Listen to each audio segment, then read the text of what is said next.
Bro आ गया office से? अभी क्या कर रहा है? अरे वीडियो।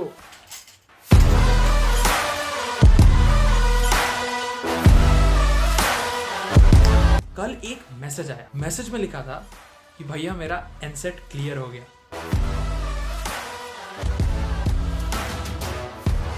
तो सबसे पहले तो इतनी ज्यादा खुशी हुई क्योंकि अब तक हम काफी वीडियोस बना चुके हैं, काफी डीएम्स को लिंक्डइन और इंस्टाग्राम पर रिप्लाई कर चुके हैं about NSAT, about syllabus, about tips और एनीथिंग आई नो अबाउट एनसेट।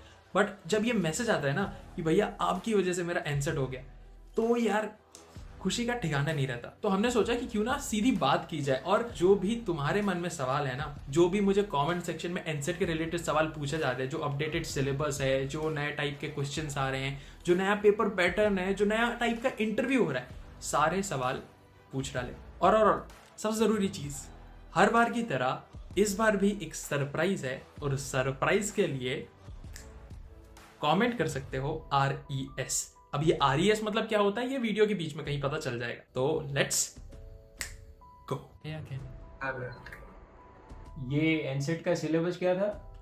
एनसेट का सिलेबस पिछले साल से थोड़ा चेंज हुआ है और जैसे कि मैंने पहले भी बताया, तो चेंज होने के लिए सिर्फ लर्नेबिलिटी सेक्शन हटा है, लेकिन बाकी सब वैसा ही है जैसा वेबसाइट में दिया है और सेम उसी सिलेबस के अंदर ही क्वेश्चंस आए थे। एग्जाम की टफनेस लेवल क्या है? एग्जाम की टफनेस लेवल तो इसके बारे में मैंने अखिल से भी बात की। लेवल तो सेम आपने बोला है ना, एग्जाम मतलब योर मीडियम में 7/10 करके, मतलब मीडियम है। बाय द वे तुम्हें टाइम कितना लगा था प्रिपेयर करने में? प्रिपेयर करने में मैंने 2 मंथ पहले से ही मतलब स्टार्ट किया था मेरा, पर उतना सीरियसली नहीं लिया। पर सीरियस लेने के लिए 10 दिन बस है, मैक्सिमम 52 वीक्स में क्लियर हो जाता है। ओके, तो डेली 1 to 2 hours प्रैक्टिस करें। and practice what? Practicing PYQs and some kind of reference questions. और एग्जाम की टफनेस लेवल ओवरऑल 7/10 लगी। इसका मतलब कि मीडियम से स्लाइटली ऊपर था बट डुएबल था। पेपर पैटर्न कैसा था? पेपर पैटर्न में फिल इन द ब्लैंक्स, जैसे जेई में इंटीजर टाइप होता है ना, तो सारे क्वेश्चंस वैसे ही थे, MCQs नहीं थे। और बाय द वे भैया, ये अखिल के मार्क्स कितने आए थे? अकेले के मार्क्स जानने तो कितने मार्क्स आए तुम्हारे out of 100 no? Out of 137। और कट ऑफ? कट ऑफ मैंने पूछा और एज एक्सपेक्टेड पहले वीडियो में बताया भी था, तो कट ऑफ काफी नीचे गया क्योंकि अक्सर स्टूडेंट्स की प्रिपरेशन बहुत अच्छे से होती नहीं है, वो ज्यादा टॉपिक्स कवर नहीं कर पाते। बट अगर सीधा कट ऑफ की बात करें तो it was cut off 25 to 30 के बीच में हुआ है। अच्छा, अब ये बताइए कि अखिल ने प्रिपेयर कैसे किया? अखिल की प्रिपरेशन तो उसी से सुनते हैं। क्लास के लेक्चर्स या नोट्स प्रैक्टिस क्वेश्चंस रहते हैं। अनअकैडमी के कुछ लेक्चर्स देखे थे मैंने, मेरे पास है। NCR फॉर्मा से ही सारे कुछ सॉल्व करने के लिए अच्छे से बताए थे उन्होंने। ओके, तो आज के इंटरव्यू में भी उसी तरह के क्वेश्चन आया था, मैं उसी मेथड से सॉल्व किया, इजीली हो गया। ओके, मतलब तुम्हारा ये कहना है कि if the fundamentals are strong तो क्वेश्चंस क्रैक करना मुश्किल नहीं होता है। उसका कहना है कि अगर कोई ढंग से, कोई स्मार्ट तरीके से, कोई इंटेलिजेंट तरीके से प्रिपेयर करे ना, तो 2 हफ्ते में भी एनसेट निकाला जा सकता है। और उसने किया क्या, जो सिलेबस में टॉपिक्स थे उनके प्रॉपर लेक्चर्स देखे, प्रॉपर नोट्स बनाए और प्रॉपर प्रैक्टिस की। It's that simple. अखिल ने अपने रिसोर्सेज भी मेरे साथ शेयर किए हैं, तो if you want resources therefore you should comment RES। अच्छा, अभी जो एनसेट देने वाले उसके लिए कोई स्पेशल एडवाइस? हाँ यार, एडवाइस तो है, तो चल पहले अखिल सुनते हैं। ऐसे दैट बहुत हार्ड क्वेश्चंस होते हैं ना, वो प्रैक्टिस करना छोड़ दो, मतलब बेसिक्स क्लियर रखना और मीडियम लेवल के क्वेश्चन सॉल्व कर दो तो बस। मेनली अगर मैथ्स और सब्जेक्ट वाइज देखें तो जो कोई भी सब्जेक्ट वेटेज ज्यादा होते हैं ना, वो सॉल्व करने तो बस। हाँ, मैंने प्रॉपर्टी और परम्यूटेशंस किए थे। मेरा सेट्स और लॉगरिथम स्ट्रेंथ के बेसिक्स है, मतलब उसके ज़्यादा तो मैंने प्रैक्टिस नहीं किया था। 4 चैप्टर किया था और हो गया। अच्छा, तो तुम्हारा कहना है कि एग्जाम फोड़ने से ज़्यादा one should focus on clearing cut offs, मतलब एक सेफ जोन में जाना, 40-50 के सेफ जोन में। तो अब इस सब को समराइज करें तो 3 मेजर पॉइंट्स निकल के आते हैं। जो इंपॉर्टेंट टॉपिक्स है ना, उनकी थोड़ी ज्यादा प्रैक्टिस करो, specifically permutation, combination, sequence and series, statistics, क्योंकि इनसे क्वेश्चन आने ही आने हैं। उसके बाद your first aim should be clearing cut off, क्योंकि कट ऑफ अगर एक बार क्लियर हो गया तो now you are in the safe zone. तो आई थिंक एक decent amount of practice, decent amount of preparation के साथ और जो रिसोर्सेज मैं शेयर करने वाला हूँ उससे कट ऑफ क्लियर करना ज्यादा मुश्किल नहीं होगा। और तीसरी चीज है पेपर अटेम्प्टिंग स्ट्रेटेजी, जैसा कि अखिल ने बताया है।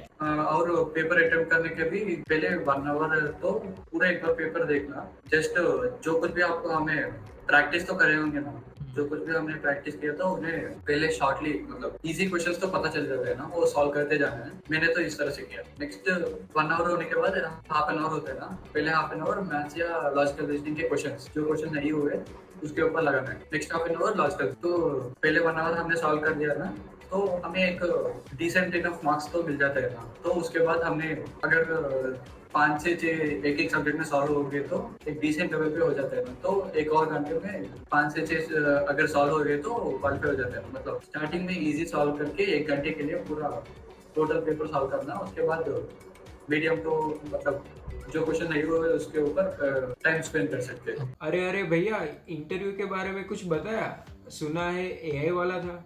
यार इंटरव्यू तो इस टाइम काफी एक्साइटिंग था। मतलब एआई इंट्रोड्यूस कर दिया स्केलर ने। खैर उससे टफ हुआ है आसान, चलो अखिल से सुनते पहले। ठीक है, तो तुम्हें कैसा लगा? क्या टफ था? क्या तुम कहीं बीच में अटके? क्या उसकी तरफ से कोई नेगेटिव रिस्पॉन्स ऐसा कुछ आया?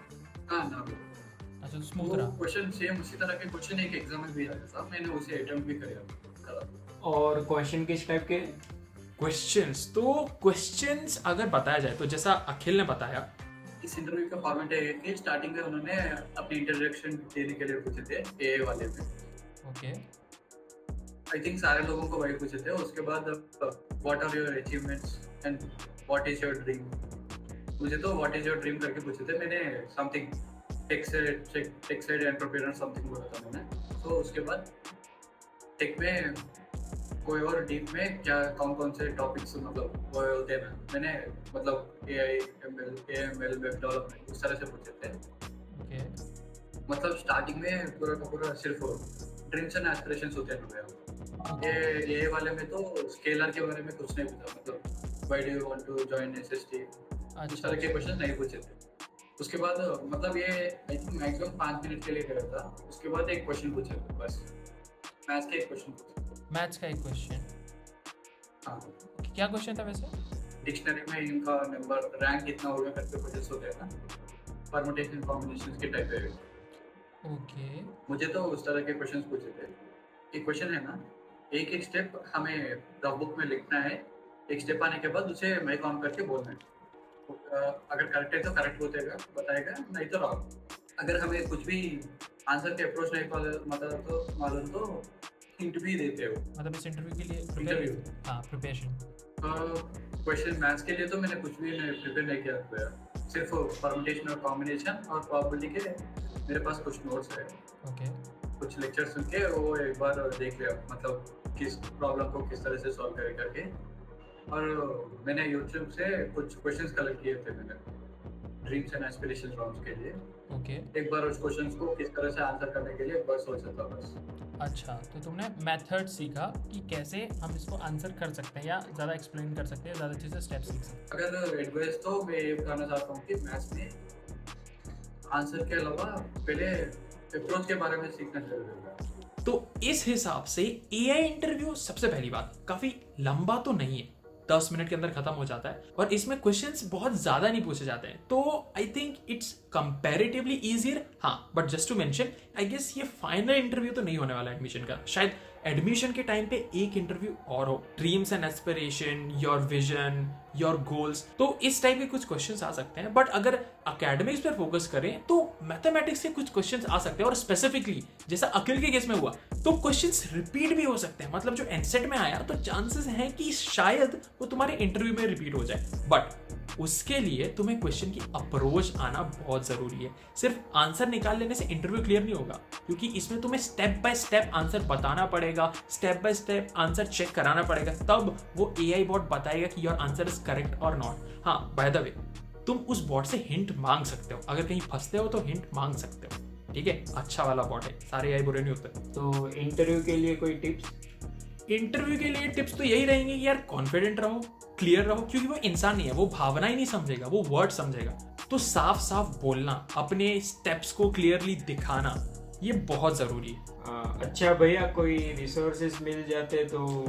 रिसोर्सेज देखो बीच में ही पता था, लास्ट में ही बता रहा हूँ। मैं एक्साइटेड इसलिए हूँ क्योंकि भाई इन रिसोर्सेज की मदद से अकेले 1 महीने में, और जैसा कि उसने कहा कि कोई अगर बहुत अच्छे से करे तो 2 हफ्ते में भी क्लियर कर सकता है। रिसोर्सेज काफी छोटे हैं, काफी एक्यूरेट है, तो I think you should take a look into it.